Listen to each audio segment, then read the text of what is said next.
গরিব লোকেদের তো একটা করে গ্রাম থাকে, আমাদেরও একটা করে গ্রাম আছে। আমি ছোটবেলায় ঘুরে বেড়াতাম। কলকাতায় যারা থাকে তাদের অনেকেরই একটা করে গ্রামের সাথে কোনো একটা সূত্র আছে। ভাই কেউ হকার হবে, কেউ রিক্সাওয়ালা হবে, কেউ, ওটা আমরা ঝুপড়ি বলি না এখন, এটা আমাদের সৌজন্যতা নয়, ওটার নাম আমি পাল্টে দিয়েছি, ওটার নাম উত্তরণ।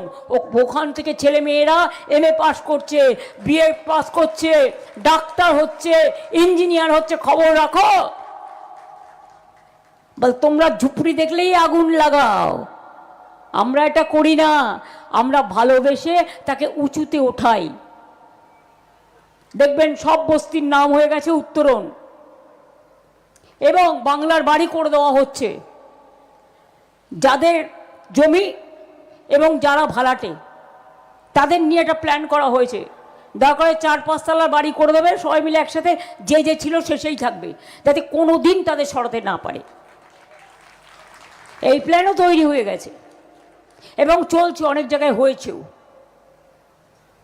কাজেই যারা বড় বড় কথা বলেন, গান্ধীজিকে মারতে গিয়ে তো 3টে বুলেট ছুঁড়েছিলেন। এবার আমি আপনাদের বলি, আমি মোদিজিকে 3টে বুলেটের উত্তর চাইব।